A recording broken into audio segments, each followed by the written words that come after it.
Number ایک، اگر اس میں خالی ایک ہی غلطی ہو رہی ہو کہ مکس گیدرنگ، باقی اور کوئی غلطی نہیں ہو رہی، جیسے بعض جگہ ساتھ ساتھ بیک گراؤنڈ میوزک پلے ہو رہا، یہ الگ چیز ہوگی. بعض جگہ پہ باقاعدہ وہاں پہ ڈانس بھی ہو رہا ہوتا ہے، وہ الگ چیز ہوگی. بعض اوقات آرکیسٹرا بٹھا کے لائیو میوزک شو بھی ہو رہا ہوتا ہے، یہ سب یہ الگ چیزیں ہوگی، اس کا الگ سے سوال کرنا ہوگا. مکس گیدرنگ کا مطلب ہے کہ اور اس میں کوئی خلاف اسلام بات نہیں، صرف یہ ہے کہ لیڈیز اور جینٹس کے بیچ میں پارٹیشن نہیں رکھا ہے.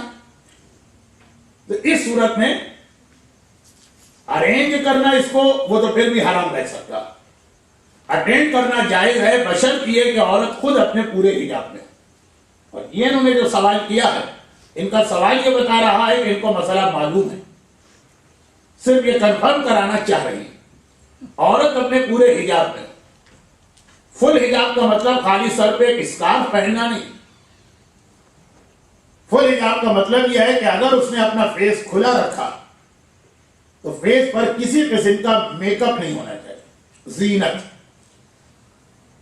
اسلام میں عورت کے لیے زینت جائز ہے، مگر زینت کو چھپانا واجب نامحرم سے. نارملی شادی کے موقع پر خالی اسکارف پہن لینے کو اگر حجاب سمجھے اور باقی چہرے کے اوپر یا ہاتھ پیر یا نیل پالش یا مہندی وغیرہ بہت کھلی کھلی زینت ہو، وہ حجاب نہیں مانا جائے گا. یہ ایک بہت اہم مسئلہ ہے، کیونکہ شادی میں نارملی ہم نے یہ نہیں عورتوں کو اس طرح نہیں دیکھا ہے کہ جیسے مثلا وہ کربلا یا نجف میں زیارت پہ نظر آتی ہے، یہ چہرہ کھلا ہوا ہے، یا حج میں یا عمرے میں مکے مدینے یہ چہرہ کھلا ہوا ہے لیکن باقی بالکل سمپل، لباس بھی سمپل اور باقی سارا بال وغیرہ چھوٹے. شادی میں عموماً کچھ نہ کچھ زینت ہوتی ہے. اچھا، زینت جس کے اندر میک اپ بھی آ گئے، جس کے اندر جویلری بھی آ گئی، جس میں کپڑے بھی آ گئے. اس کو اب ہم اس طرح سے اسٹارٹ کریں کہ اسلام میں حجاب کسے کہتے ہیں. حجاب کا مطلب یہ ہے کہ سر سے لے کے پیر کے ناخن تک، پیر انکلوڈ ہے. عورت کو اپنی ساری باڈی نامحرم سے چھپانا ہے سوائے فیس کے سامنے کے حصے کے اور یہ دونوں ہتھیلیاں دونوں طرف سے، باقی پورا جسم چھپانا. مگر اس کے بعد اس میں 4 کنڈیشن اور. نمبر 1، جس چیز سے باڈی کو کور کیا جائے یہ شولڈر ٹو نی بہت ہی زیادہ ٹائٹ نہیں ہونی چاہیے. ہاں، کندھے کے اوپر بالکل اسکارف جو ہے بہت ٹائٹ ہے، وہ تو ہوتا ہی ایسا، یا جو اسٹاکنگ وغیرہ پیروں میں ہوتی ہے گھٹنے کے نیچے وہ بھی ٹھیک ہے. لیکن شولڈر سے لے کے گھٹنے تک، فرام شولڈر ٹو نی، جو ڈریس ہے وہ بہت ہی زیادہ ٹائٹ نہیں ہونا چاہیے.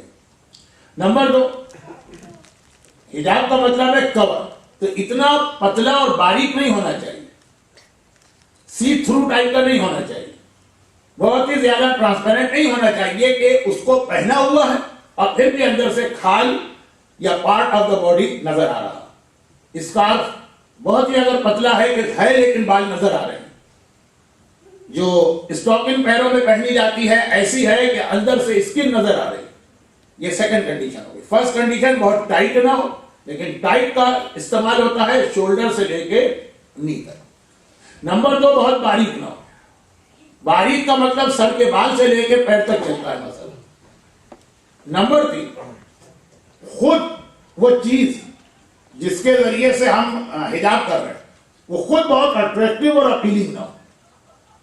یہ تیسرا لفظ ایسا ہے جس کا تعلق ہر جگہ کے اپنے انوائرمنٹ سے. اب اگر کلر، بہت سارے کلر ایسے ہیں جو انڈیا اور پاکستان بہت ہی اٹریکٹیو مانے جائیں گے، یہاں پہ بہت ہی کامن یوز ہوتے ہیں، تو اس کا فیصلہ مجتہد نہیں کرے گا جس علاقے میں آپ ہیں. خلاصہ یہ کہ ہر وہ کلر اور ہر وہ ڈیزائن ڈریس کا جس کی وجہ سے مردوں کی نگاہیں خود بخود اٹھنے لگے، اس کی توجہ اس طرف ہونے لگے، اٹینشن کو ڈائیورٹ کرنے والی وہ چیز نہیں ہونا چاہیے. اور نمبر 4، یہ جو سوال میں آ گیا کہ جو باڈی کے پارٹ کھلے ہیں اس کے اوپر کوئی زینت نہیں ہونی چاہیے.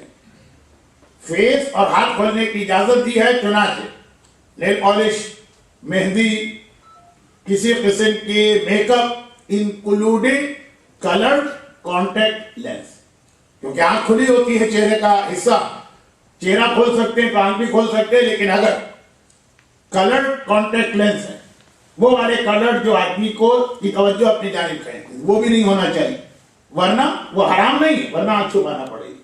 تو 4 کنڈیشن ہے تب یہ کہا جائے گا اس عورت نے حجاب کیا.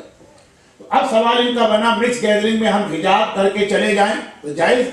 اگر آپ کا حجاب یہ 4 کنڈیشن پہ پورا اتر رہا ہے, ٹائٹ نہیں ہے, بہت باریک نہیں ہے, بہت ہی اٹریکٹیو اور اپیلنگ نہیں ہے, اور زینت والا نہیں ہے, تو پھر اس کی پرمیشن ہے. سوال نمبر 2. یہ سوال میرے لیے تھوڑا سا عجیب تو ہے, لیکن شاید عام لوگ ایسا ہی سمجھتے ہیں. فرماتے ہیں کہ my daughter is receiving a medically necessary injection every month. It is important to have that taken every 28 to 30 days apart. There is one coming in the middle of the Ramadan. It is all medication, nothing that would give you any nourishment or strength. Is it allowed? یہ جو سوال ہے, اس سوال سے یہ impression میرے ذہن میں آ رہا ہے کہ یہ مومن یا مومنہ یہ سمجھ رہی کہ روزے میں انجیکشن لگانا حرام ہے یا اس سے روزہ ٹوٹ جاتا ہے. ایسا نہیں ہے. روزے کے اندر انجیکشن لگانے کی بالکل اجازت ہے.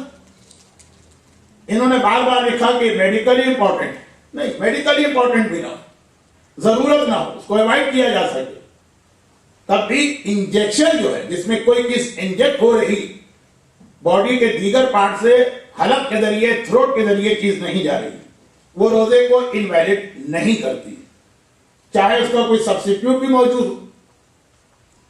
جیسے بعض دوائیوں کے بارے میں کہا ہے کہ وہ دن کے وقت حرام ہے, لیکن اگر رات کو آپ یوز کر سکتے ہیں تو رات کو یوز کریں, دن کو نہ کریں, اس میں ایسا کوئی مسئلہ نہیں. صرف ایک انجیکشن سم مراجع کہتے ہیں کہ حرام, وہ بھی اسٹرینتھ والا نہیں, نورشمنٹ والا نہیں, صرف وہ کہ جس کے اندر باقاعدہ جو فوڈ ہے وہ انجیکشن میں لیکوڈ فارم میں انجیکشن کے ذریعے فوڈ آپ کے اسٹمک میں پہنچائیں گے. آپ کھانا ہی کھا رہے ہیں, اپنے اسٹمک کو کھانے سے بھر رہے ہیں, لیکن بجائے تھروٹ کے وہ آپ انجیکشن کے تھرو غذا دے رہے ہیں. وہ بھی سم مراجع یہ کہتے ہیں, لیکن جو فیمس مراجع ہیں آغا خامنائی, آغا سیستانی اور مرحوم میں آغا خود, یہ تینوں کہتے ہیں کہ اس والے انجیکشن میں بھی کوئی حرج نہیں ہے, لیکن it's better to avoid this type of injection جس میں صرف فوڈ, ناٹ اینی میڈیسن. لیکن جو انہوں نے سوال کیا وہ اس کے اعتبار سے یہ بالکل صحیح ہے. روزے کے اندر بھی کوئی پرابلم نہیں ہے, آپ کا روزہ بالکل ٹھیک, آپ کی بیٹی کا روزہ بالکل ٹھیک رہے. 2 اور سوال. ایک سوال پوچھا گیا ہے, ایک اور وہ کہیں اور تھا, میں نے دیکھا تھا تو اس کے ساتھ ہی جواب دے دوں. اسی طرح سم پیشنٹ آف استھما, ان کو ایک اسپرے لینا ہوتا ہے پفنگ ٹائپ کا, وہ اسپرے روزے کے درمیان بھی لینا پڑتا ہے, پف کرنا ہوتا ہے تھروٹ سے, وہ لنگ کو کوئی فائدہ پہنچ جاتا ہے, کیونکہ روزے کے درمیان کوئی کھانے پینے کی چیز یا غبار غلیظ حلق سے نیچے اترنا جائز نہیں, لیکن جو چیز لنگ میں جا رہی ہے یا سانس کی نالی میں جا رہی ہے وہ کوئی پرابلم نہیں ہے. اس لیے روزے کے عالم وہ جو استما کے پیشنٹ ایک قسم کا اسپرے پفنگ والا استعمال کرتے ہیں, it is also allowed and okay. اور اسی میں ایک بات اور آ جاتی ہے کہ ہر وہ چیز جو آپ نے خالی منہ میں رکھی, وہ آپ کے حلق تھروٹ میں نہیں, خالی منہ کے اندر رہی زبان پر اور وہیں ایبزارب ہو گئی, وہ بھی روزے کے عالم میں جائز ہے. جیسے آغا سیستانی اور آغا خمینی اور آغا خوئی تینوں کی بک میں لکھا کہ اگر ڈیورنگ روزہ عورت یا مرد کھانا پکا رہا ہے اور ٹیسٹ کرنا چاہ رہا ہے اس کا نمک مرچ جو ہے وہ اس کا وہ کمپوزیشن یا کمبینیشن صحیح ہے کہ نہیں,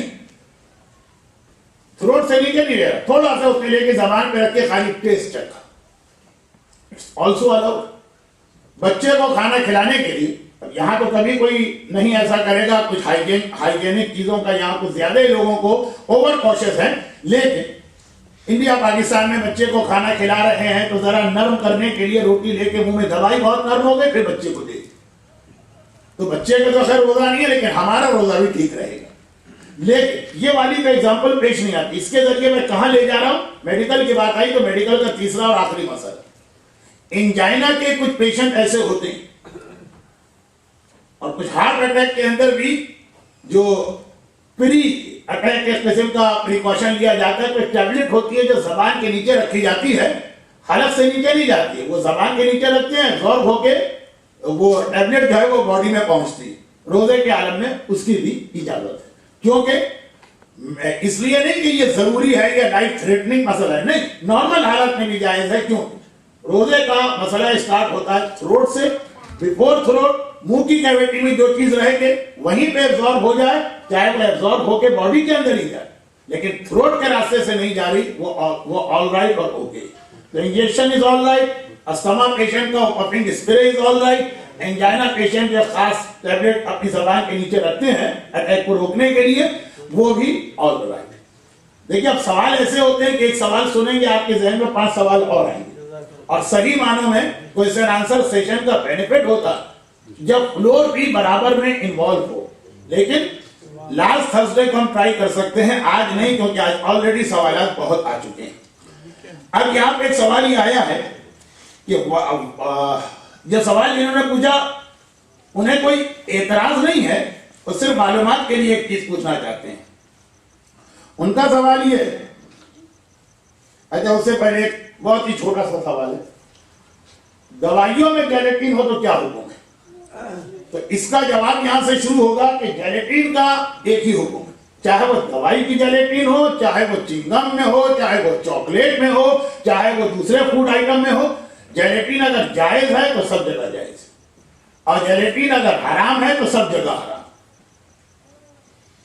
وہ والی دوائیوں کے بعد ضروری ہے دوسری ہے کہ جہاں پہ آدمی کی زندگی رسک میں ہو تو شراب بھی پینا جائز ہو جاتا ہے, وہ نہیں. لیکن باقی نارمل حالات کے اندر جیلیٹین اگر دوائی میں ہو تو وہی اس کا مسئلہ ہے جو عام جیلیٹین کا مسئلہ ہے. الکوہل اگر حرام ہے تو چاہے دوائی میں ہو تب بھی حرام ہے, اور چاہے کسی اور کھانے پینے کی چیز میں ہو تب بھی حرام. اور الکوہل اگر حلال ہے تو دوائی میں اگر حلال ہے تو باقی چیزوں میں بھی حلال ہے. تو خیر الکوہل کو میں ابھی نہیں چھیڑتا ہوں. تو جیلیٹین کا ایک ہی مسئلہ, یہی مسئلہ دواؤں والی جیلیٹین ہو, یہی مسئلہ کانفیکشنری اور چاکلیٹ اور بسکٹ اور بریڈ اور چنگم اور کھانے پینے کی چیزوں. اور وہ مسئلہ کیا ہے؟ مسئلہ یہ ہے کہ جیلیٹین حلال ہے. اب یہ بہت مختصر میں نے بات کر دی, لیکن ذرا سا جو ڈیٹیل میں لوگ سمجھ سکیں تو زیادہ اچھا ہے. نجاست طہارت میں اسلام کے پاس ایک فارمولا اور رول ہے, بینیفٹ آف ڈاؤٹ. اور یہ بہت ہی امپورٹنٹ ہے کہ جب کبھی آپ کے سامنے ایک چیز آتی 50% چانس ہے یہ پاک ہے, 50% چانس ہے کہ نجس, یعنی آپ ڈاؤٹ میں, تو بینیفٹ آف ڈاؤٹ ہے کہ آپ اس کو پاک سمجھیں, even though if you can ask from the manufacturer, یا you can read the ingredient, آپ پڑھ بھی سکتے ہیں, آپ جو ڈائریکٹ فیکٹری ہے اس سے معلوم بھی کر سکتے ہیں, تب بھی شرعاً اٹس ناٹ نیسیسری. انکوائری نجاست طہارت کے اندر اسلام میں ضروری نہیں. جیلیٹین جو ہے اکارڈنگ ٹو ہماری فقہ 3 قسم کی ہوتی ہے. تو اگر کسی پروڈکٹ میں آپ کو 100% کنفرم ہے کہ یہ 3rd ٹائپ کی جیلیٹین ہے تو وہ حرام. لیکن اگر اتنا آپ کو معلوم ہے کہ جیلیٹین پتہ نہیں ہے ٹائپ 1 ہے, پتہ نہیں ٹائپ 2 ہے, پتہ نہیں type 3, then it's okay for you to use it, even though you can ask or you can read the ingredient list. جو اس پر پرنٹ ہے وہ بھی پڑھنا آپ پر واجب نہیں. تو انٹرنیٹ وغیرہ کے تھرو انکوائری کرتے پھرنا یہ آپ کی ذمہ داری نہیں, یہ آپ کا وظیفہ شرعی نہیں, یہ اسلام نے آپ کی ڈیوٹی نہیں لگائی. اب 3 ٹائپ کی جیلیٹین کیا؟ ایک تو پلانٹ جیلیٹین ہے جو فار ایسٹ میں بہت ہی پاپولر ہے, خاص طور پر چین میں بہت زیادہ یہ رائج ہے.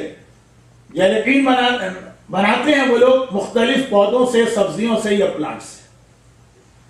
تو پلانٹ میں تو تقریباً تمام پلانٹ جو ہے وہ پاک ہیں, اس سے جو جیلیٹین ڈیرائیو کی جائے گی یا بنائی جائے گی وہ بھی پاک ہے. نمبر 2, جیلیٹین بنائی جاتی ہے حلال جانور کی بونز. حلال جانور مینس ذبح کیا گیا ہے غلط طریقے سے, جانور جو ہے وہ اٹسیلف حلال, کتا اور سور چھوڑ کے ہر جانور جو ہے اس کا یہ مسئلہ کہ کسی بھی جانور کی بون کی جیلیٹین ہے، بون جیلیٹین از اوکے. ایک بات بتا دوں، آقا سیستانی فرماتے ہیں احتیاط واجب یہ ہے کہ بون سے بھی اوائڈ کریں، مگر احتیاط واجب مینس اس کے بعد کے مرجے کی بات مانیں. اور چونکہ آقا سیستانی کے بعد جتنے مرجے سب کہتے ہیں کہ بون جیلیٹین جو ہے اوکے، اور آقا سیستانی سے پہلے کے بھی سارے مرجے یہی کہتے ہیں، جیسے آقا خوئی اور آقا گلپائگانی اور آقا خمینی.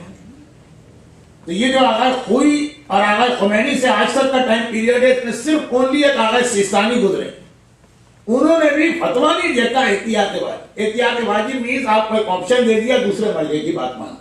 تو خیر in short beef gelatin is also okay.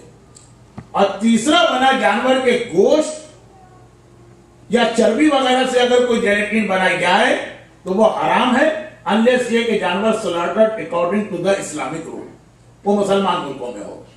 اب یہاں پہ اگر آپ کے سامنے کسی چیز کے انگریڈینٹ پہ لکھا ہے جیلیٹین، پتہ نہیں ٹائپ 1 ہے، ٹائپ 2 ہے یا ٹائپ 3. اور ان جنرل ایک بات بتا دوں، زیادہ تر دنیا میں بون جیلیٹین ہی استعمال ہوتی ہے، لیکن بہرحال وہ ایک طرف آپ کو نہیں پتا کون سی جیلیٹین نہیں معلوم. اور یہ پتا ہے کہ اسلام میں 3 میں سے 2 حلال جیلیٹین ہے، صرف 1 حرام. یہ نہیں پتا یہ والی جیلیٹین کون سی، it's okay for you to use it. یا یہ لکھا ہے کہ بون جیلیٹین، تب بھی بالکل ٹھیک، تب تو بالکل ہی ٹھیک. یہ لکھا ہے اینیمل جیلیٹین، اینیمل جیلیٹین میں بھی 50-50 ہوگی، یا تو بون ہے یا یہ کہ اس کے گوشت سے. آگے مینشن نہیں کیا، صرف اینیمل جیلیٹین لکھا، 50-50 ہے، it's okay to use it. Only ایک جیلیٹین حرام ہوئی کہ جب یہ مینشن کیا گیا ہے یا کہیں سے آپ کو معلوم ہو گئے کہ اس کے اندر جانور کے گوشت کی بنی ہوئی جیلیٹین، پھر وہ حرام ہو جائے گی، چاہے دوا ہو اور چاہے وہ عام کھانے پینے کی چیزیں. لیکن اول تو یہ کہ اتنی انکوائری کرنا آپ پر واجب نہیں، اور دوسرا یہ ہے کہ کیوں جانور کے گوشت کی جیلیٹین کم ہوتی ہے، بون کی زیادہ ہوتی ہے. تو جب بھی آپ کو ڈاؤٹ ہو تو آپ اس کو حلال سمجھ کے استعمال کر لیں. میں 18-20 سال کے بعد جعفری آیا ہوں، اس لیے میں نے یہ اعلان پہلے دن نہیں کیا، ورنہ نارملی جب کوئسچن آنسر سیشن ہوتے ہیں تو میں یہ اعلان کر دیتا ہوں کہ 2-3 مسئلے ایسے ہیں جو پبلک ہر آنے والے سے پوچھتی. یہی ایک سوال ہوگا جیلیٹین کا، گوشت کا، نجاست طہارت کا، ہر آنے والے سے پوچھے گی، بار بار سنے گی، بار بار پوچھے گی.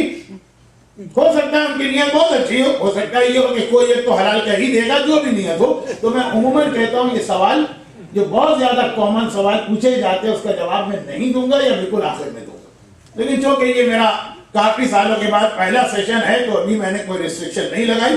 آگے چلیے 2 سوال ہمارے پاس آئے ہیں جو کہ دونوں ایک دوسرے سے خاصا ریلیٹڈ ہیں کہ why do we read Quran in Arabic when we don't understand a word in Arabic. Number 2, reading dua from dua book is reading dua from Allah but is not asking dua, it's reading. ٹھیک ہے. ایک سوال یہ ہے کہ قرآن Arabic میں پڑھنا کیوں ضروری ہے جبکہ ہم اس کو نہیں سمجھ رہے. اصل میں قرآن نام ہی عربک کا ہے. یہ جو ٹرانسلیشن اردو میں لکھا ہوا یہ قرآن نہیں، یہ قرآن ہے. ہمارے پاس جو حدیثیں ثواب بتاتی ہیں وہ قرآن پڑھنے کی بتاتی ہیں، اور قرآن عربک ورڈنگ کا نام یاد رکھیے گا. اسی لیے بغیر وضو کے قرآن چھونا حرام. جو ٹرانسلیشن ہے آپ اس کو چھو سکتے ہیں. ہاں اللہ کا نام کہیں آ گیا وہ ایک الگ مسئلہ ہے کہ اللہ کا نام بغیر وضو کے نہیں چھوئیں گے. الحمدللہ رب العالمین، الحمد کے سورے کی پہلی آیت، الحمدللہ رب العالمین قرآن. ساری تعریفیں اللہ کے لیے ہیں. یہ جو آپ نے نیچے لکھا یہ قرآن نہیں. تو ان کا سوال یہ ہے کہ ہم قرآن عربک میں کیوں پڑھتے ہیں. اصل بات یہ ہے کہ ہم قرآن ہی کیوں پڑھتے ہیں. اس کے 2 جواب ہوں گے. ایک تو اس کا ثواب جو روایتوں میں آیا، مثلا رمضان میں قرآن پڑھنے کا ثواب، شب قدر میں قرآن پڑھنے کا ثواب، وہ آیا قرآن پڑھنے کا. قرآن پڑھنا تو قرآن تو ہے یا عربی، وہ جو اردو ہے وہ تو قرآن ہی نہیں. اور ایک الگ سے اسلام میں عبادت ہے یعنی یہاں اس سوال میں دو الگ الگ چیزیں مکس اپ کر دی گئی. ایک ہے قرآن سمجھنا. قرآن سمجھنا بھی ایک عبادت ہے, خود قرآن پڑھنا بھی ایک عبادت ہے. قرآن نام ہے صرف عربی, باقی جس زبان میں بھی جو لکھا وہ قرآن سمجھنا تو کہلائے گا. To recite Quran it's also عبادت, to understand Quran it's also عبادت. اور یہی وجہ ہے کہ سورہ جمعہ میں جو آپ ہر جمعے کو پیغمبر کی ڈیوٹیز ہے پڑھتے ہیں, یتلو علیہم آیات ہی, وہ خدا کی آیتیں تلاوت کرتا ہے. وَيُعَلِّمُهُمُ الْكِتَابَ, اور کتاب کی تعلیم دیتا ہے. تعلیم الگ چیز ہے, سمجھانا بتانا, اور تلاوت الگ چیز ہے. تلاوت خالی ریسائٹ کر دینا, چاہے سامنے والا کچھ سمجھے یا سامنے والا نہ سمجھے. تو ایک بات یہ یاد رکھیے کہ اگر آج تک ابھی تک قرآن پریزرو ہے, قرآن انڈرسٹینڈ کرنا ایک عبادت, لیکن اس کے لیے ضروری ہے کہ قرآن موجود ہو تو آپ اس کو انڈرسٹینڈ کریں گے. قرآن اگر معاشرے سے ختم ہو جائے تو آپ کیسے انڈرسٹینڈ کریں گے؟ تو قرآن سمجھنا جو ایک عبادت ہے, اس کے لیے ضروری ہے کہ پہلے قرآن کو محفوظ کیا جائے. اور اگر آج تک مسلمانوں میں قرآن محفوظ ہے تو صرف اس لیے کہ وہ بغیر سمجھے لیکن اس کا ریسائٹیشن ضرور کرتے. اگر بائبل کی طرح سے ایک بار قرآن کا اردو ترجمہ ہو جاتا تو انڈیا اور پاکستان کے معاشرے کو پھر اصل عربی قرآن کی اتنی ضرورت محسوس نہیں ہوتی. اور 2 سال میں نہیں, 10 سال میں نہیں, 50 سال میں نہیں, 500 سال کے اندر وہ عربی قرآن اٹھ کے رہ جاتا. اگر ایک بار قرآن کا لیٹن زبان میں ترجمہ ہو جاتا تو پھر وہ عربی ٹیکسٹ 500 سال کے بعد خود ہی ختم ہو کے رہ جاتا. اور پھر ہم جو بھی پڑھتے, جو ٹرانسلیٹر نے سمجھا تھا, ہم ٹرانسلیٹر کے کلام کو سمجھتے, اللہ کے کلام کو نہیں سمجھتے. کیونکہ قرآن کی ہر آیت, آپ دیکھیں اگر آپ 10 ٹرانسلیشن اٹھا لیں اردو میں یا انگلش, تو بہت سے کامن ہیں, لیکن جو بہت ہی اہم آیت ہے پریکٹیکل, اس کے ٹرانسلیشن میں اتنا فرق کہ شیعہ بھی اسی قرآن کی اسی آیت سے شیعہ بنا ہے, سنی بھی اسی آیت کو پڑھ کے سنی بنا, وہابی بھی اسی آیت کو پڑھ کے وہابی بنا, اور قادیانی بھی اسی آیت کو پڑھ کے قادیانی بنا. اوریجنل آیت ہمارے سامنے ہو تو ہم خود دیکھ سکتے ہیں کہ خدا کیا کہہ رہا ہے. اگر ٹرانسلیشن ہمارے سامنے ہو تو سنی کا ٹرانسلیشن کچھ ہوگا, شیعہ کا ٹرانسلیشن کچھ ہوگا. 500 سال کے بعد جو ہم اس پر محنت کریں گے انڈرسٹینڈ کرنے کی, وہ اللہ کے الفاظ کو نہیں سمجھیں گے, ہم ٹرانسلیٹر کے الفاظ کو سمجھیں گے. اگر ٹرانسلیٹر نے غلطی کی ہے تو ہم غلط چیز کو سمجھ رہے ہیں. اگر ٹرانسلیشن نے انٹینشنلی اور پرپزلی غلط ترجمہ کیا ہے تو ہم اسی چکر میں پھنس جائیں گے. یہ بائبل کی سٹوری, یہ دنیا کی ہر ایسی کتاب کی سٹوری. تو قرآن کا اوریجنل ٹیکسٹ بچانا بھی بہت ہے, وہ بچے گا تو ہر دور میں اس کو سمجھنا آسان ہوگا. پھر زمانہ بدلنے کے ساتھ بہت ساری آیتوں کا انٹرپریٹیشن بھی الگ ہوتا چلا جاتا ہے. اگر ہمارے سامنے رب المشرقین والمغربین وہی ٹرانسلیشن ہو جو 500 سال پہلے کیا گیا, وہ بالکل الگ ہوتی. اور جب سے یہ اسپیس ٹریولنگ شروع ہوئی تب اس آیت کا ترجمہ بالکل الگ ہو گیا. تو اگر ہم اس عربی کو نہ بچاتے تو وہ انڈرسٹینڈنگ بھی ختم ہو جاتی. اور عربی بچانے کے لیے ضروری سمجھ میں آئے سمجھ میں نہ آئے, خالی اس کو پڑھا جائے. اب آئیے یہ تو ذرا سا میں لاجک کی طرف گئے, ورنہ اصل مسئلہ یہ ہے کہ ہم جو عبادت کرتے ہیں ثواب کے لیے کرتے ہیں.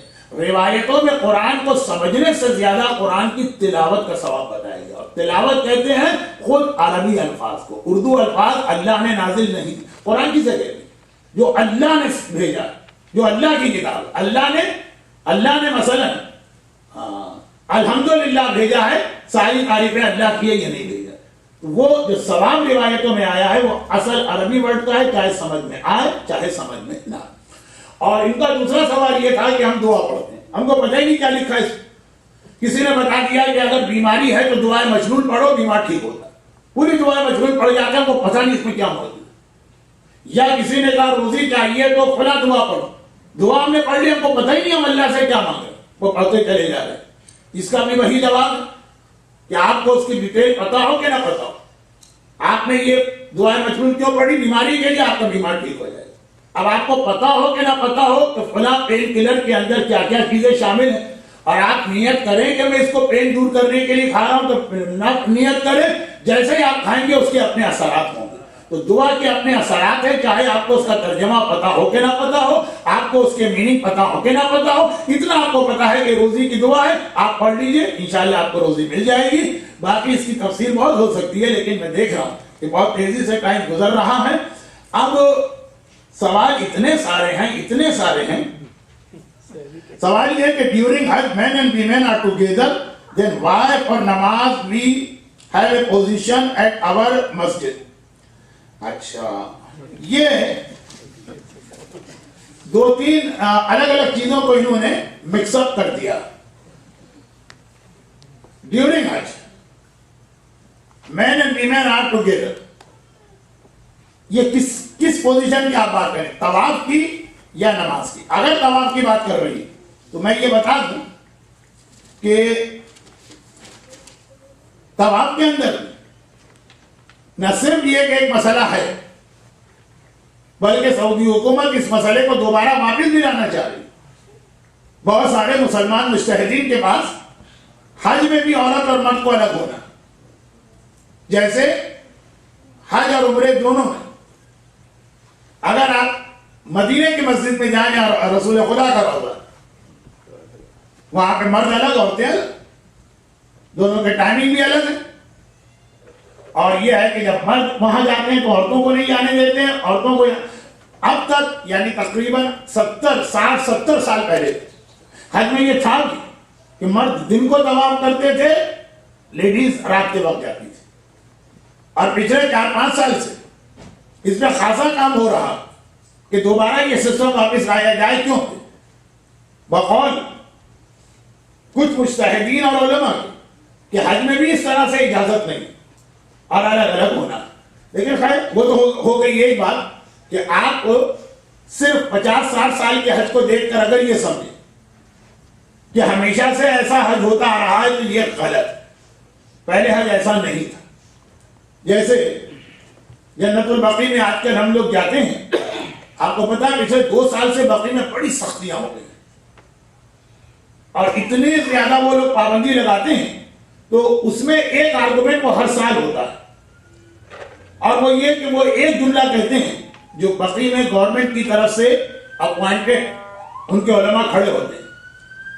کیونکہ نارملی وہ لوگ انڈیا اور پاکستان کے ہوتے ہیں تو اردو بہت اچھی بولتے ہیں, زیادہ اردو ہی میں بات ہوتی. وہ کیا کہتے ہیں؟ وہ ایک جملہ یہ کہتے ہیں کہ یہ قبریں جو تم دیکھ رہے 1400 سال سے ایسی قبریں, یہ لوگ کہاں سے تصور لے کر آ گئے کہ اس پہ روزے تھے اور لوگ آیا کرتے تھے. پروف کرو, ویڈیو لے کر آؤ, ایسے گواہ لے کر آؤ. تصویروں کو ہم نہیں مانتے, سب جھوٹی تصویریں. اس وقت جو حالت ہے قبروں کی, اس کو دیکھ کر وہ یہ ثابت کرتے ہیں کہ 1400 سال سے یہی حالت, جبکہ ہارڈلی 80 سال ہوئے اس کو. اسی طریقے سے ایک بہت عجیب مسئلہ ہے, یونٹی بہت اچھی چیز ہے. حرم کے اندر نماز جماعت یعنی مکے میں ایک ہوتی ہے, اور وہ کہتے ہیں کہ دیکھیے آپ لوگ باقی ہر جگہ الگ پڑھتے ہیں یا ایک ہوتی ہے, لیکن وہاں بھی ایک ہوتی ہے. 70 سال بیفور 70 ایئرز خانہ کعبہ کے ذہن میں 4 الگ الگ نماز جماعت ہوتی تھی. حنفی الگ پڑھتا تھا, حنبلی الگ پڑھتا تھا, مالکی الگ پڑھتا تھا. باقاعدہ 4 مصلے تھے, چاروں کے ٹائمنگ بھی الگ تھے. یہ ختم تو پھر یہ شروع جو کسی حد تک آپ کو کربلا اور نجف میں اپنے روزوں میں نظر آئے گا. تو بعض لوگوں ایک چیز ذہن میں آتی کہ دیکھیے وہاں مکے کے اندر جائیے وہاں اتنی یونٹی ہے, کربلا میں جائیے وہاں 4 نمازیں جماعت ہو رہی. یہ سب 50-60 سال کی بات ہے. اس پر سارے اہل سنت علماء اس طریقے پہ متفق نہیں. تو جو چیز آپ کے سامنے آ گئی آپ یہ نہ سمجھیے کہ یہ ہمیشہ سے ایسی تھی. تو حج میں بھی پہلے یہ تھا کہ عورتوں کے ٹائم الگ, مردوں کے الگ, اور کافی یہ لوگ کوشش کر رہے ہیں. بلکہ عمرے میں تو اکثر اتنے کامیاب بھی ہوتے ہیں کہ مردوں کو طواف کرتے وقت عورتوں کو الگ کر دیتے ہیں, بیچ میں وہ ایک لائن بنا دیتے ہیں, رسی لگا دیتے ہیں, یا کچھ ان کے آدمی کھڑے ہو جاتے ہیں, مرد الگ اور عورت الگ. ایک بات تو یہ ہو. دوسری بات یہ ہو کہ یہ مسئلہ غالباً آپ طواف کا لکھ رہی ہے, ورنہ حج کے اندر جو نماز طواف پڑھی جاتی ہے اس میں اسٹل ابھی بھی یہی مسئلہ کہ مرد الگ عورتیں الگ. اور جو حرم کے اندر عام نمازیں ہوتی ہیں مغرب عشاء ظہر اثر, اس میں عورتیں الگ مرد الگ. تو خود حج جو ہے, حج کے مسئلوں کو عام زندگی میں نہیں لائیں.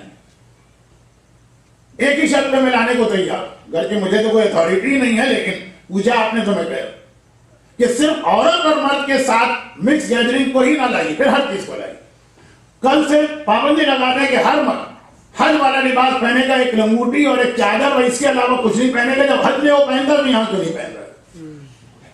یہ پابندی لگا دیں کہ کوئی بلڈنگ میں نہیں رہے گا, جب حج میں وہ خیموں میں رہتا ہے ٹینٹ لگا کر, تو یہ جو مکانات کے اندر رہ رہا ہے، ہر آدمی جو ہے اپنا مکان بیچے گا، جا کے کاروان بھی ذرا سا پختہ ہوتا ہے، ٹینٹ میں جا کے رہے. حج جو ہے نا وہ ٹیسٹنگ ہے آدمی، اس کے مسائل کو عام زندگی میں لانا غلط ہے. جو ٹرائل کے موقع پہ، جو ٹیسٹنگ کے موقع پہ چیزیں ہوتی وہ عام زندگی میں نہیں چلتی. حج کا لباس ہم یہاں نہیں لاتے یہ کہہ کر جب حج میں یہ لباس ہے تو یہاں کیوں نہیں. حج کا ایکوموڈیشن ہم یہاں نہیں لاتے ہیں کہ حج میں جب یہ ہے تو یہاں کیوں نہیں. صرف عورت اور مرد ساتھ ساتھ چلے اسی میں ہم کو حج یاد آتا. حج خود ایک قسم کا ٹیسٹنگ، ایک ٹرائل ہے کہ عورت تمہارے اتنے قریب ہے لیکن یہ تمہارا امتحان ہے کہ سب پوری توجہ اللہ کی جانب ہے. چلیں حج کی ایک بات اور کہہ دوں نا، وہ مان لیجیے. شاید آپ نے مانی بھی ہوگی، لیکن اگر کسی کے گھر پہ بھی حج میں شوہر پر اس کی بیوی حرام ہے، بیوی پہ اس کے شوہر حرام، وہ آپ مان لیجیے کہ نہیں کہ ٹھیک ہے ہم ساتھ ساتھ رہیں گے لیکن شوہر کے لیے بیوی حرام کریں گے، بیوی کے لیے شوہر حرام کریں گے. تو وہ حج کی چیزوں کو یہاں لانا، اس کا مطلب ہے حج کو سمجھے گی. حج ٹیمپریری نوعیت کا ایک امتحان ہو رہا ہے آدمی کا، اور ایک قسم کی ٹریننگ ہے. حج کے سارے مسئلے اپنی عام زندگی میں آپ نہیں لا سکتے. وہاں کا قسم کا امتحان ہے نا. جیسے رمضان، کھانا سامنے رکھا ہے نہیں کھاؤ، پانی سامنے رکھا ہے نہیں پیو. اب یہ روزانہ یہ نہیں چلے گا 11 مہینوں. وہاں پر عورت اتنے قریب ہے مگر کوئی سیکچول خیال نہ آنے پائے، مرد کے دل میں عورت، عورت کے دل میں مرد. وہ ٹیسٹنگ ہے، ختم ہو گئی. اس کے بعد تو پھر عام حالت میں وہ سارے نیسیسری پریکاشن والے میجر لینا. اتنے لمبے لمبے جواب میں دے رہا ہوں لیکن کیا کریں، سوال بھی کچھ اس ٹائپ کے آ رہے ہیں. تو جن کے سوالات رہ جائیں گے انشاءاللہ اگر میں زندہ رہا تو لاسٹ سیٹرڈے اس کا جواب آئے گا. If we went to be student of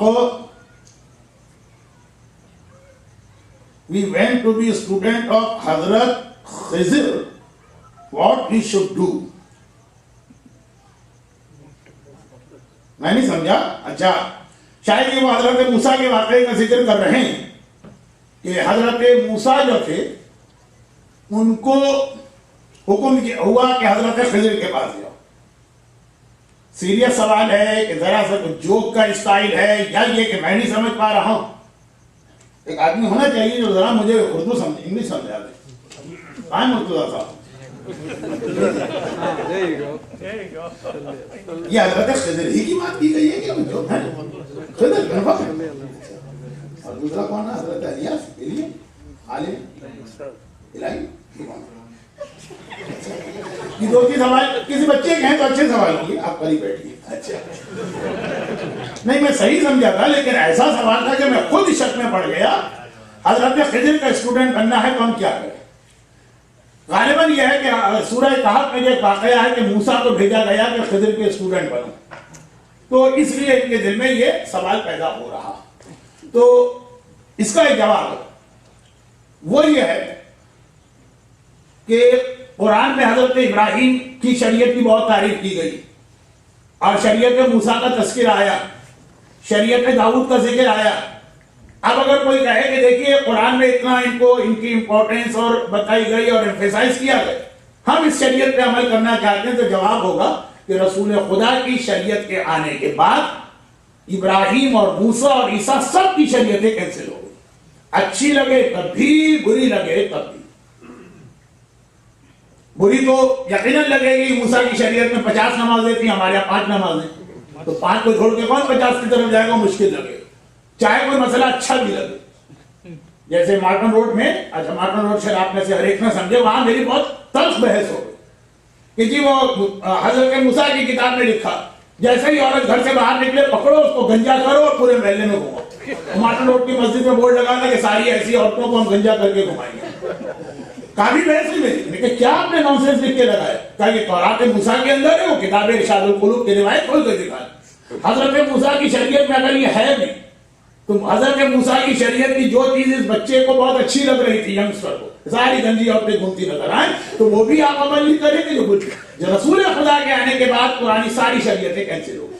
اس کا اچھا حکم ہو، اس کا برا حکم. حضرت خضر کا شاگرد موسیٰ بنے، بہت اچھی بات، لیکن آپ کو ضرورت نہیں، کیونکہ آپ خضر خود آل محمد کے شاگرد بنتے ہیں اور آ کر ان سے مسئلے پوچھا کرتے ہیں. جب خضر کا استاد ہم کو مل رہا ہے تو ہمیں خضر کے پاس جانے کی کوئی ضرورت نہیں. اب آپ کو مولا کا شاگرد بننا ہے جن کے پاس خضر آتے. آپ کو امام حسن کا شاگرد بننا ہے جن سے مسئلہ پوچھنا خضر نبی آتے تھے، جب ان سے بیٹر استاد مل گیا ہے تو پھر ادھر جانے کی کوئی ضرورت نہیں، آپ آل محمد کی شاگردی اختیار کریں۔ دوسرا سوال یہ ہے کہ who are آلین العین mentioned in قرآن؟ کچھ چکر ہے، میں نہیں سمجھ پایا۔ اب آر لکھا اس کا مطلب ہے کہ کوئی گروپ ہے یا کوئی الہین۔ سوری ان کا سوال ہماری سمجھ میں نہیں آ سکا ہے، ان سے میری سوری۔ میں حضرت خضر سے کانٹیکٹ کروں گا کہ کیا مسئلہ ہے، یا اگر ہو سکے تو آپ خود قرآن کی آیت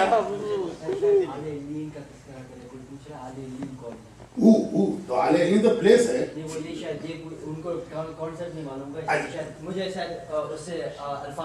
اچھا ان کو یہ لگا کہ اس سے اعلیٰ علیین لگا کر، فرض کیجئے لکھنے والا کا کوئی اور مقصد ہو تو یہ والا سوال کا جواب تو ضائع ہوگا۔ ان سے میری ریکویسٹ یہ ہے کہ قرآن کی آیت کا نمبر لکھ دیں تاکہ سمجھ میں آ جائے۔ اعلیٰ علیین جو ہے نا وہ ہو نہیں آئے گا، اعلیٰ علیین کسی آدمی کا نام نہیں ہے، اعلیٰ علیین کسی ہیومن بینگ کا نام نہیں ہے، اعلیٰ علیین کوئی لائف رکھنے والی چیز نہیں، اعلیٰ علیین ایک اسٹیٹس، جنت کا ہائیسٹ اسٹیٹس جو ہے اس کو کہتے ہیں اعلیٰ علیین۔ اگر مراد ان کی اعلیٰ علیین سے وہ ایک پلیس ہے، ایک جگہ ہے جنت میں، تو وہ ایک جگہ ہے کہ جہاں پر آدمی اپنے نیک کاموں کے ذریعے پہنچ سکتا ہے۔ اور تیسرا سوال یہ ہے، ہم اس سوال کرنے والے کا مذاق نہیں اڑا رہے، میں اپنی انگلش کا مذاق اڑا رہا ہوں۔ تیسرا سوال یہ ہے کہ are we allowed to complain شکوہ اور شوڈ بی پیشنٹ؟ اس کے اندر جس انداز کے سوالات میری اسپیشلٹی ہے نا ادھر اس سے ہٹ کر آ گئے ہیں، میرے زیادہ تر مجھے مزہ آتا ہے فقہی مسئلوں کے اندر، تو یہ اس کا بہت مختصر جواب یہ ہے کہ شکوہ اور پیشنٹ یہ دو الگ الگ یا کنٹراڈکٹری چیزیں نہیں، بالکل پاسبل ہے کہ آدمی شکوہ بھی کر رہا ہو ساتھ میں وہ پیشنٹ بھی، جیسے دعائے خطا کے آخر میں ہم شکوہ کر رہے ہیں اللہم انا نشکو الیک فضل نبینا وخیرۃ ولیہ، خود وہی ڈائریکٹ لفظ شکوہ آ رہا۔ تو شکوے کی دو قسمیں، ایک ہے کہ جس میں قرآن میں کئی جگہ یہ لفظ ہے، حضرت یعقوب کا جملہ یوسف کے بارے میں اپنا شکوہ اللہ ہی سے کرتا ہوں۔ اگر یہ شکوہ اور شکایت یہ کہ اے خدا یہ میرے اوپر پرابلم کیوں آیا، میری مدد کر، یعنی اللہ سے ہو تو بالکل جائز۔ اور اگر آپ کا شکوہ ہو اگینسٹ اللہ، جیسے ایک زمانے میں ایک نوحہ چل نکلا تھا، غلطی ہو جاتی ہے آدمی، اے اللہ تو کتنا ظالم ہے، تو نے یہ کیوں کر دی، اے اللہ اتنے سارے لوگ یہ گناہ کرتے ہیں ان کے گھر پہ عذاب نہیں آیا، آنا تھا تو میرے گھر پہ آئے، جس میں اللہ پر آپ کا کمپلین ہو، اللہ پر اعتراض ہو، آپ کو آبجیکشن اللہ پر ہو، وہ شکوہ جو ہے حرام۔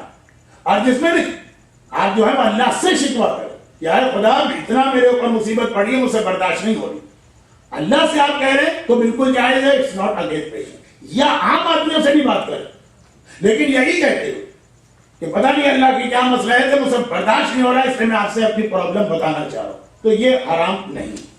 اب اس کے بعد جو ہے ایک دو مسئلے ایسے آئے ہیں جس کے لیے میں توضیح لے کے بیٹھا ہوں، اس لیے کہ ان مسئلوں کے ساتھ یہ امپریشن بھی دیا جا رہا ہے کہ جیسے یہ مسئلے میں نے 2 سال پہلے بتائے تھے، شاید غلط سلط بتائے تھے۔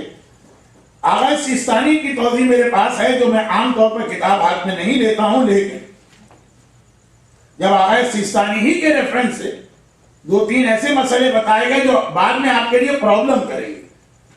دیکھیے پہلا مسئلہ یہ ہے کہ فطرہ بہت اہم عبادت ہے، فطرہ بہت اہم عبادت ہے، اس کے بہت سارے بینیفٹ ہیں، جان مال کا تحفظ۔ آپ کو معلوم ہوگا کہ جو نارمل زکوٰۃ ہے اس کا نام ہوتا ہے زکوٰۃ مال، کیونکہ وہ آدمی کے مال کو پروٹیکٹ کرتی ہے، اور فطرے کا نام ہے زکوٰۃ البدن، کیونکہ آدمی کو فزیکلی مصیبتوں، بلاؤں اور آفتوں اور بیماریوں سے بچاتی ہے۔ تو فطرے کے اندر اگر غلطی ہو جائے یا خرابی ہو جائے، جیسے آپ نے غلط یا ایکسپائرڈ دوا پی لی یا غلط کمپنی کی دوا پی لی، تو نقصانات آدمی کی باڈی کو ہوں۔ اس کے علاوہ فطرہ کو ہے جو روزے کا قبول ہونا اسی پہ ڈیپینڈ کرتا ہے۔ اگر آپ نے فطرہ غلط دے دیا تو وہ آپ کے روزے جو ہے نا وہ صحیح تو ہو جائیں گے، قبول نہیں ہوں گے۔ اب اس فطرے میں بہت سارے مسئلے ہیں، لیکن 2 مسئلے بہت اہم بتائے گئے۔ پہلا سوال یہ پوچھا گیا کہ کسی صاحب نے یہ مسئلہ بتایا ہے کہ اگر کوئی آدمی دو الگ الگ قسم کی چیزیں کھاتا ہو، یعنی آٹا بھی اس کے گھر میں کھایا جا رہا ہے اور چاول بھی، تو وہ آدھا فطرہ آٹے کا نکالے، آدھا فطرہ چاول کا. نہیں، فطرہ جو ہے نا وہ پوری مل کے ایک چیز بنتی ہے. یا نکلے گا تو پورا چاول کا نکلے گا، یا نکلے گا تو پورا آٹے کا نکلے گا. اگر آدھا آدھا کر کے دونوں کو نکالا تو وہ فطرہ نہیں بنا، وہ فطرہ نہیں کہلائے گا. وہ فطرہ آپ پر ایسے بھی مرتے دم واجب رہے گا اور اس فطرے کا کوئی بینیفٹ آپ کو نہیں ملے گا. وہ چیریٹی بنے گی، فطرے والا بینیفٹ نہیں ملے گا. اور یہ مسئلہ تمام مراجع کے یہاں ہے. بلکہ پہلے مسئلہ پڑھ دوں 2027. اگر آدمی آدھا فطرہ ایک جنس کا، نہیں 228، انسان آدھا فطرہ ایک جنس کا مثلاً گیہوں کا اور آدھا دوسری جنس کا مثلاً جو کا بطور فطرہ نہیں دے سکتا. بلکہ اگر یہ آدھا آدھا فطرہ فطرے کی قیمت کی نیت سے بھی دے تو کافی نہیں. کافی نہیں کا مطلب یہ کہ مجزی نہیں ہے، وہ نہیں مارا گیا. اب دیکھیں مسئلہ کیا ہے کہ فطرے کا مطلب ہے 6.6 پاؤنڈ. آپ نے 3.3 آٹا دیا، 3.3 چاول دیا اور یہ اس طرح کر کے دے دیا تو فطرہ نہیں ہو. فطرہ پورا 6.6 ایک چیز ہونی چاہیے. فرماتے بلکہ اگر آپ نے پیسے دیے، اب مثلا $10 آپ کو دینا تھا، آپ نے یہ کیا کہ 3.3 گیہوں کے پیسے نکالے، 3.3 چاول کے 12 دے دیا آپ نے. $12، 10 کے 12 دے، کچھ زیادہ ہی دے. لیکن نیت یہ کہ یہ گیہوں پلس چاول کے ملا کے دے رہا ہوں. ڈالر تو ڈالر ہے، لیکن آپ کی نیت غلط ہے کہ اس میں آدھے گیہوں کا میں نے حساب لگایا، آدھے چاول کے. $12 بھی نہیں چلے، $10 چل جائیں گے پورا اگر ایک چیز کی نیت. لیکن اگر آپ نے خالی ڈالر کا بھی کیلکولیشن کر کے $1 دیا، چلے وہ تو سمجھ میں آتا ہے کہ آدھا گیہوں دے رہے، آدھا چاول دے رہے، یہ نہیں چلے. لیکن ڈالر خالی گیہوں کا دے کے 10 دے. اب آپ نے 12 دیا، آدھا گیہوں کا حساب لگایا، آدھے چاول کا، تو $12 بھی چیریٹی بن گیا، فطرہ نہیں بنا.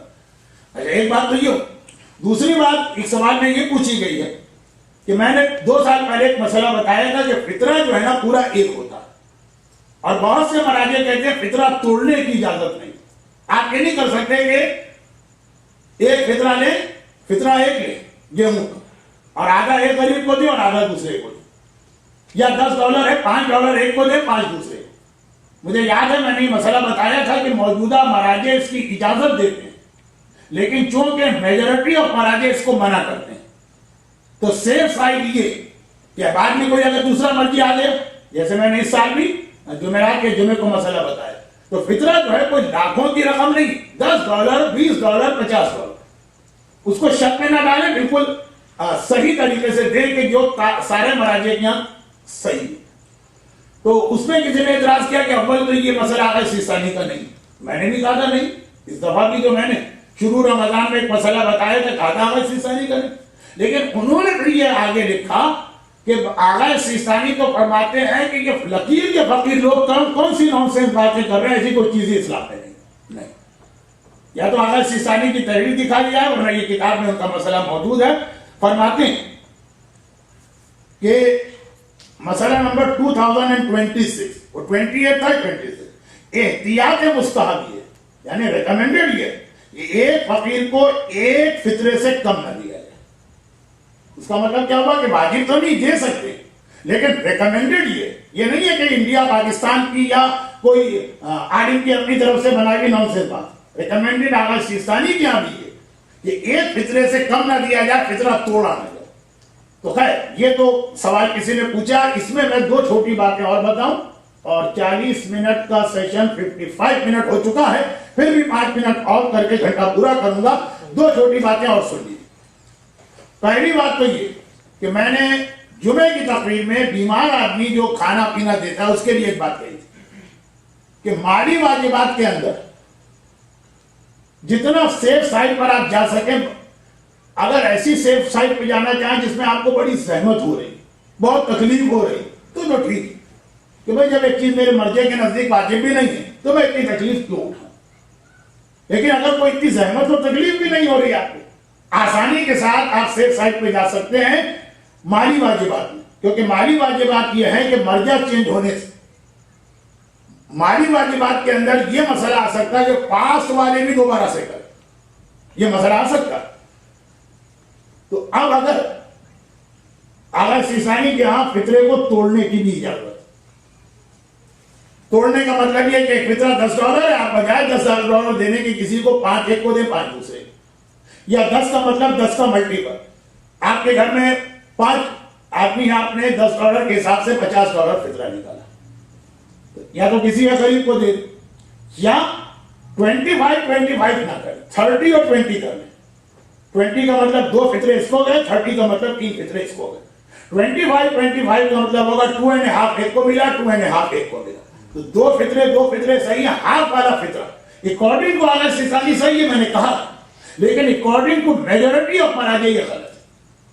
اب یہ کوئی اتنا زحمت کا مسئلہ بھی نہیں ہے کہ آپ کو 30 ایک کو دیں، 20 ایک کو دیں، 25 کے بدلے اگر 30 اور 20 کر دی تو آگے تھوڑی سی بھی تکلیف نہیں ہو رہی، اور آپ ایسا احتیاط والا مسئلہ اختیار کر رہے ہیں کہ سارے مراجع کے نزدیک وہ صحیح، فیوچر کا بھی آپ کا سیف سائڈ ہو گیا کہ اگر کوئی مرجع آ گیا اور وہ پرانا مسئلہ لے آیا تب بھی مجھے دوبارہ پیمنٹ، یہ میں نے پہلے بھی کہا تھا، اس دفعہ بھی لاسٹ ویک کہا اور آج بھی کہہ رہا ہوں۔ تو فطرے کے اندر $1 ملین آپ نہیں دے رہے ہیں، یا آپ $100,000 نہیں دے رہے ہیں، $50 $70، تو اس میں اگر آپ اتنی احتیاط کر لیں تو بہت اچھا ہے۔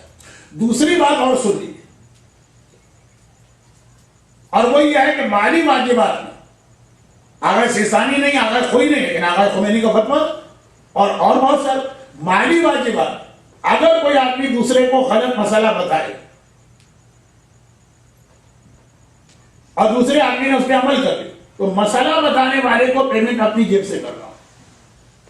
خمس کے اندر ہم نے کسی کو غلط مسئلہ بتا دیا، کسی کو فلاں چیز پہ خمس نہیں اٹھا، اس نے نہیں دیا کہ خمس ہم کو اپنی جیب سے دے، یا یہ کہ ہم نے کہہ دیا کہ فلاں چیز پہ خمس واجب میں دینا پڑے، پتہ چلا خمس واجب نہیں، اس بیچارے نے تو دے دیے $200، تو یہ پھر ہم کو اپنی جیب سے دینا۔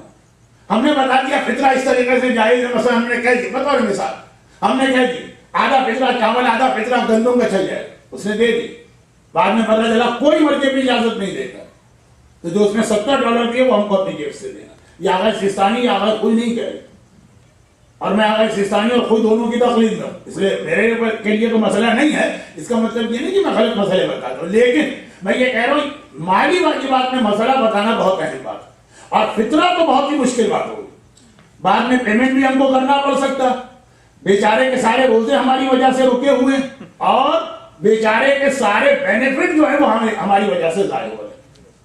اس لیے فطرے کے مسائل ایک دوسرے کو بہت احتیاط سے بتائیے اور بہت ہی سیف سائڈ والے بتائیے، ٹھیک ہے؟ یہ تو اس لیے میں نے کہا کہ فطرے میں غلطی، $1 ملین میں کوئی غلطی کر رہا ہو تو میں سمجھ میں آتا ہے، لیکن $50 میں کون غلطی کرنا چاہے گا؟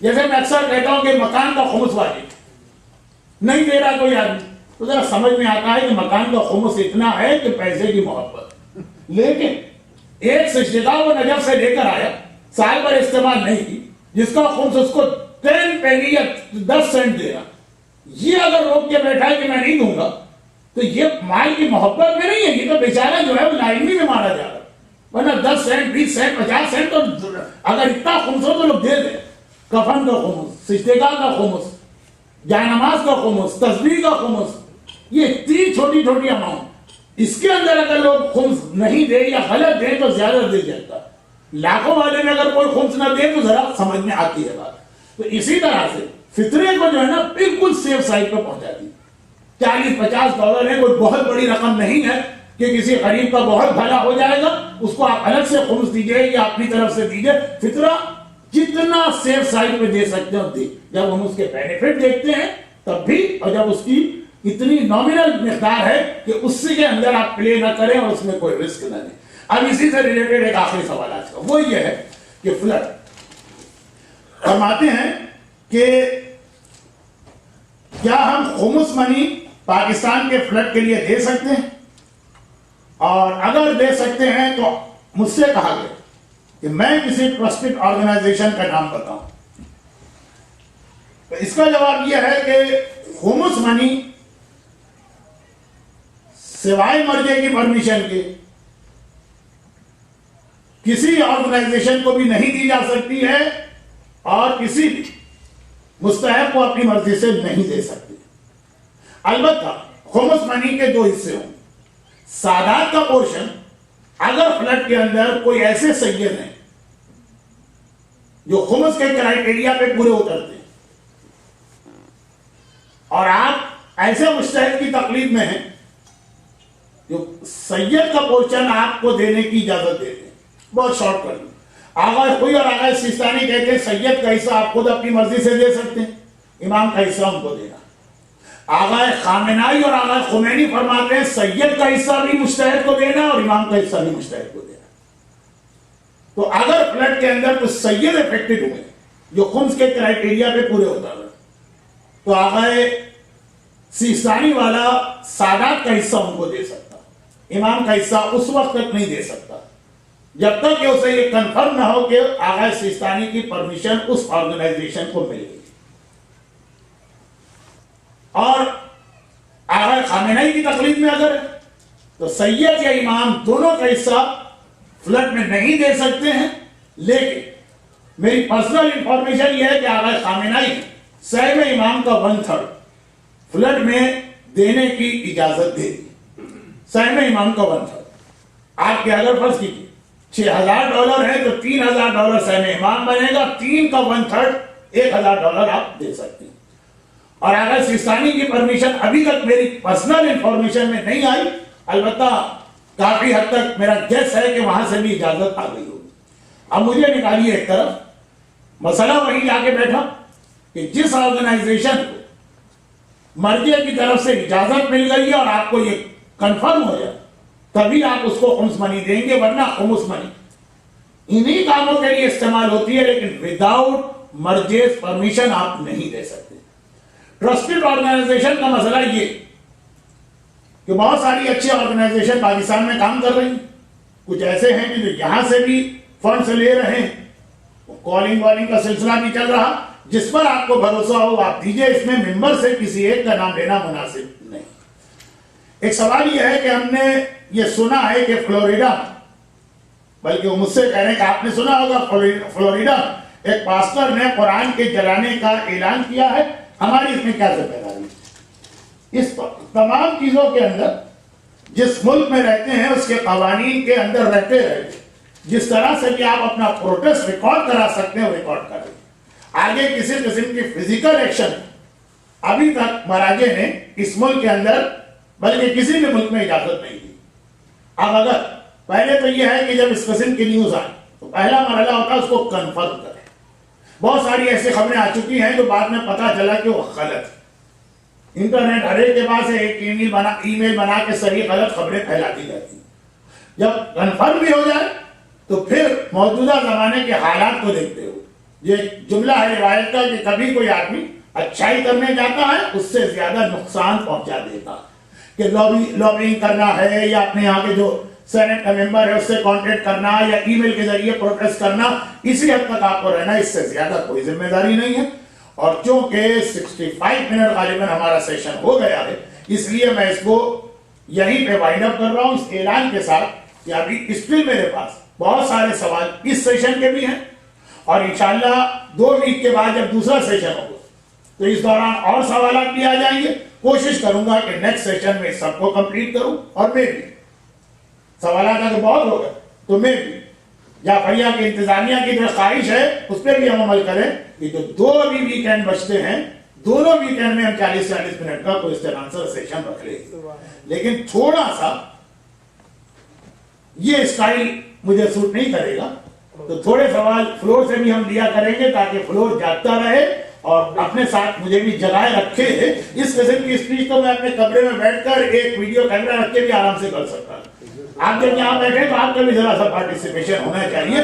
تو لاسٹ سیٹرڈے تو یقینی ہے انشاءاللہ اگر میں زندہ رہا، اور اب چانسز ہو گئے سوالات کی کثرت کو دیکھ کر اور میرے اس آخری اعلان کو سن کر کہ شاید ہم کو نیکسٹ سیٹرڈے کو بھی چاہے 45 منٹ کا صحیح ایک سیشن رکھنا پڑے گا۔ پروردگار محمد و آل محمد کی تمام زندگی جو علم کو پھیلانے کی کوششیں اور جہاد، اس جہاد کا واسطہ جو لوگ فقط اور فقط مسائل دین سیکھنے کے لیے رات کے اس حصے میں اتنی دیر یہاں پہ بیٹھے ہوئے ہیں، ان مومنین اور مومنات کی تمام حاجتوں کو پورا فرما، انہیں ہر مصیبت و پریشانی سے محفوظ فرما، انہیں اور ہر ایک کو تیرے دین کے حکم پر عمل کرنے کی توفیق عطا فرما، اس عبادت کے توسط سے ان کو ہر مصیبت پریشانی سے بچاتے ہوئے ان کے گھروں، ان کے گھر والوں، ان کی اولادوں تک اس سلامتی کو پہنچا، اور خدا بندہ ان تمام سیشن کی ہم کو ضرورت ہی نہ رہے، اس کے لیے اپنی آخری حجت وارث معصومین امام زمانہ کے ظہور میں تعجیل فرما۔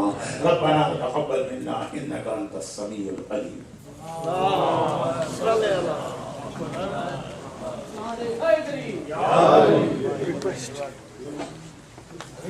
السلام علیکم یا ابا عبداللہ، السلام علیکم۔